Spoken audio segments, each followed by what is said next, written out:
It's a sunny morning in 1958. You open your garage, and there it is, a gleaming station wagon, ready to take your family to the lake. Your kid jumps into the back seat, your wife loads the picnic basket, and you fire up a V8 engine that roars like a 1950s American anthem. But did you know? The station wagons from 1957 to 1959 weren't just family haulers. They were design icons, hidden speed machines, and rolling canvases where automakers flexed their wildest ideas, from rocket fins to yacht-inspired wood trim. In this video, we'll explore 12 of the most beautiful, bizarre, and unforgettable station wagons from the late 50s. If you've ever loved a chrome-laden, mile-long American cruiser, you're in for a treat. 1957, Chevrolet Nomad. If there was ever a station wagon that made gearheads stop in their tracks, it was the Chevrolet Nomad. Part of the iconic Bel Air lineup, the Nomad stunned with its sharp tail fins, massive chrome grille, and especially its rare two-door layout, something almost unheard of for a wagon. Its low sloping roof and grooved aluminum C-pillars made it look like a street-legal concept car. Under the hood, buyers could opt for a 283 cubic inch V8, including a fuel-injected version, making it one of the most powerful family haulers of its day. Inside, two-tone leather seats, a classic Bel Air steering wheel, and generous cargo space made it both luxurious and practical. Ironically, its high price and impractical two-door setup led to poor sales. But decades later, that rarity turned it into one of the most sought-after wagons among classic car collectors. 1957 Ford Country Squire. As Ford's top-tier wagon in 1957, the Country Squire stood out with its faux wood paneling along the sides, a nostalgic nod to the earlier Woody wagon era. Built on the famed Fairlane platform, this four-door wagon offered generous space, a cavernous cargo area, and optional seating for up to 9 passengers thanks to a rear-facing third row. The updated front fascia with a wide grille, dual headlamps, and sculpted fenders gave it a strong yet refined presence. Under the hood, buyers could choose from a range of V8s, from 272 to 312 cubic inches, paired with the famous Ford-O-Matic automatic transmission.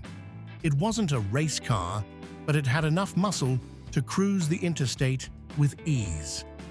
Throughout the 50s, the Country Squire became a symbol of the rising American middle class. Luxurious, practical, and quietly proud. While minivans have replaced it today, to many, this wood-trimmed wagon still represents the purest form of the American dream. 1958 Plymouth Suburban. When Plymouth released the 1958 Suburban, they weren't just selling a station wagon, they were unveiling a rolling piece of art shaped by designer Virgil Exner. Available in both two-door and four-door versions, the Suburban catered to everyone, from newlyweds to growing families. But what truly made it stand out was its tall, upright tail fins, wide mesh grille, and sharply pointed hood that looked like an arrow aimed at the future. From the outside, you might think it was a sleek coupe, until you noticed the third-row seat inside. Plymouth offered a range of V8 engines, producing anywhere from 230 to over 300 horsepower, ensuring this wagon wasn't shy on the open road. Interior options included plush fabric seats, chrome-trimmed dash, and a cargo bay you could practically camp in. Not as pricey as the Nomad or as upscale as the Country Squire, the 1958 Suburban had a bold charm all its own, like a Hollywood starlet shopping in suburbia. 1958 Oldsmobile Fiesta wagon. If you wanted a station wagon that could rival a Cadillac in luxury but still haul the family, The Oldsmobile Fiesta wagon was your answer. This was jet age excess on 4 wheels, where every line screamed power, prestige, and pure Americana. The Fiesta was Oldsmobile's top-tier wagon, built on the 88 and 98 series platforms. Its exterior design was a spectacle. Towering tail fins, a massive chrome grille, twin bullet-style taillights, and bold body creases, all radiating boldness and mid-century flair. Under the hood was a 371 cubic inch rocket V8, producing up to 305 horsepower with the optional dual carburetor setup. Inside, the Fiesta impressed with leather seating, brushed aluminum trim, and a curved, futuristic dashboard that looked ready for liftoff. The Fiesta wasn't for everyone. Its price tag was steep, its size enormous, and its fuel appetite ravenous. But it was for those who wanted something more than just a car. Today, it's a prized collector's item, rare, audacious, and a time capsule of an era when cars were status symbols with tail fins. 1959 Chevrolet Kingswood.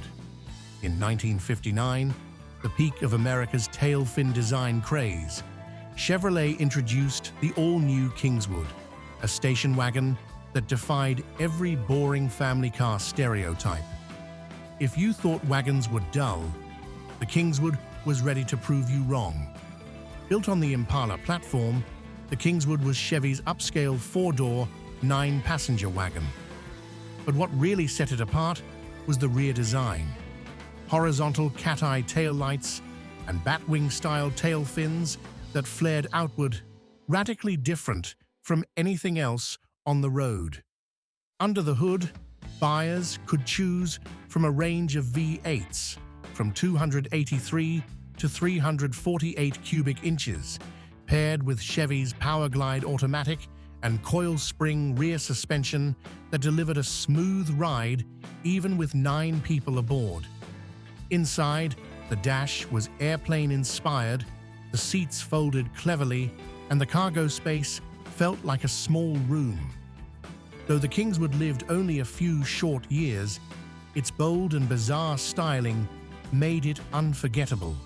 1959 Pontiac Safari wagon. Built on the Catalina platform, Pontiac's best-selling full-size car, the Safari bridged the gap between utility and performance.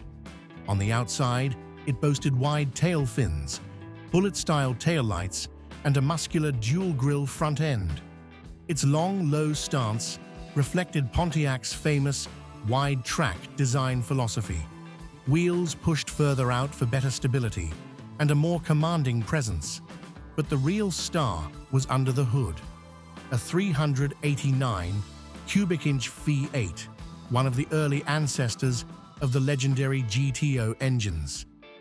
Producing over 300 horsepower, this wagon didn't flinch, whether fully loaded with 8 passengers and a weekend's worth of cargo. Inside, the cabin was spacious, the dashboard fighter jet inspired, and chrome details shimmered from every corner. It wasn't just practical, it was unexpectedly luxurious. And for Pontiac fans, the Safari wasn't just a family car, it was a true muscle wagon in disguise. 1957 Buick Cabayro estate wagon.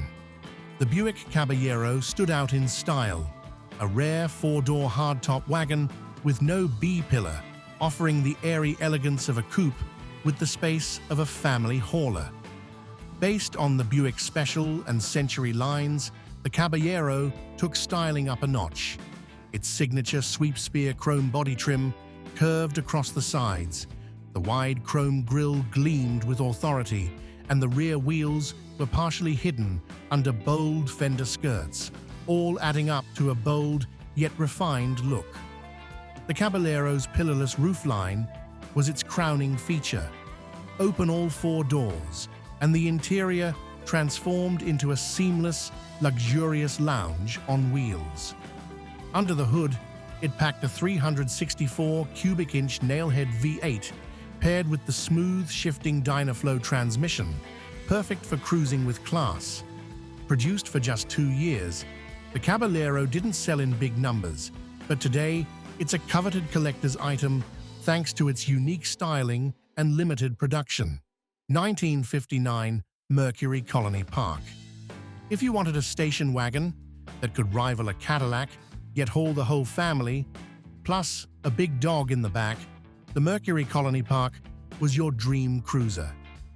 It was Mercury's top-tier wagon, where comfort, size, and styling all came in extra large. At first glance, the Colony Park impresses with its full-length, faux wood-grain paneling, massive chrome trim, towering tail fins, and wraparound taillights. It looked more like a rolling yacht than a car. Under the hood was a 383 cubic inch V8 pushing over 300 horsepower, paired with Mercury's smooth, Mercomatic automatic transmission. Some models even featured air ride suspension, giving a luxury car feel, even when loaded with 9 passengers lounging on wide leather bench seats. Inside, the cabin was full-on space age, a deep-set instrument pod, jet-inspired 2-spoke steering wheel, and trim that felt like a mid-century spaceship. 1957 Dodge Sierra Custom. In 1957, Dodge didn't just join the tailfin craze. They wanted to prove that a station wagon could also be luxurious, powerful, and bold. Enter the Dodge Sierra Custom, their top-of-the-line wagon and a rolling showcase of mid-century confidence. Built on the Coronet and Royal platforms, the Sierra Custom featured a parade of eye-catching details.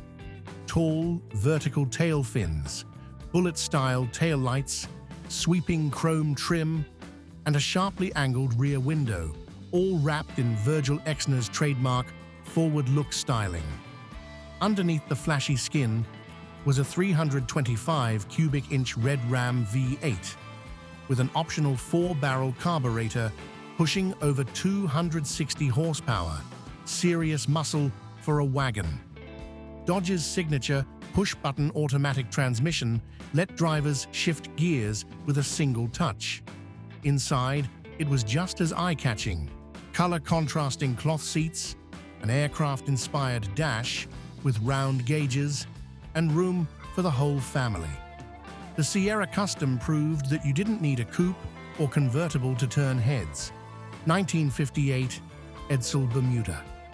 When Edsel launched in 1958, it was meant to fill the premium gap between Ford and Mercury. Among its most eye-catching offerings, the Edsil Bermuda wagon stood out, not just for its odd design, but for the historically infamous failure it became. The Bermuda was Edsel's top-tier station wagon, available in 6 or 9 passenger configurations, featuring faux wood paneling and styling aligned with Edsel's signature Teletouch design language. The most controversial element was the vertical horse collar grille, unique but baffling to the public. Under the hood, it housed a 361 cubic inch V8, producing about 303 horsepower, plenty of muscle for a full-size wagon. Inside, it was space-age inspired, with round gauges, a central control panel, and an advanced push-button transmission mounted on the steering wheel. Futuristic, but notoriously unreliable. Though it lasted only 1 year, the Bermuda has become a symbol of bold risk and a painful lesson in American automotive history. 1959 Rambler Ambassador Cross Country. As American Motors' top-of-the-line wagon, the Ambassador Cross Country featured clean, conservative styling. The split grille, wide windshield, and subtle body lines gave it an intellectual charm. Distinct from the flashier Cadillacs or Buicks of the era, under the hood was AMC's own 327 cubic inch V8, unrelated to Chevy's engine of the same size, producing around 270 horsepower. Thanks to its lighter weight, The car offered smooth acceleration and far better fuel economy than its bulkier rivals. Inside, the cabin was surprisingly spacious with a straightforward, practical layout. Options included a 2-spoke steering wheel, built-in radio, and fold-flat rear seats for maximum cargo space. This was the wagon for the smart American family. Those who didn't need flash, just a car that could go far, run reliably, and not guzzle gas. 1958, Chrysler New Yorker Town and Country. If any station wagon deserved to be called the family limousine, it was the 1958 Chrysler New Yorker Town and Country. This was not only the biggest and heaviest wagon of its time, it was also one of the most luxurious and powerful of the entire 1950s. Based on the prestigious New Yorker line, this wagon featured a streamlined design with extended tail fins, wraparound taillights, a gleaming chrome grille, and sculpted body lines that made it look like a land yacht in motion. What truly set the 1958 Town & Country apart was its beating heart. A 392 cubic inch Hemi V8 producing up to 345 horsepower, on par with many high-performance cars of the era. Paired with a 3-speed torque-flight automatic transmission and torsion air suspension, it delivered both power and grace on the road. Inside, it was every bit a luxury car. Soft leather seats, padded dash, 2-tier steering wheel, and aviation-style controls. Every detail radiated class. This wagon didn't just carry a family, it carried status. The 1958 Town & Country was the ultimate expression of bigger is better. And a grand farewell to the luxurious wagon era before the more practical 1960s took over. Between 1957 and 1959, station wagons weren't just people movers, they were vehicles that carried the lifestyle of America's golden era. They were tied to family road trips, summer beaches, and roadside diners along endless highways. Each model in this list tells its own story. Some were quirky, some bold, some as luxurious as a limousine. Together, they represent a time when family cars were more than practical. They were full of personality. Which wagon was your favorite? Do you have any memories tied to these long, chrome-laden cruisers? Share your story in the comments. We'd love to hear it. And if you think this video deserves to be seen by more classic car lovers, don't forget to like, share, and subscribe to the channel for more nostalgic car stories every week.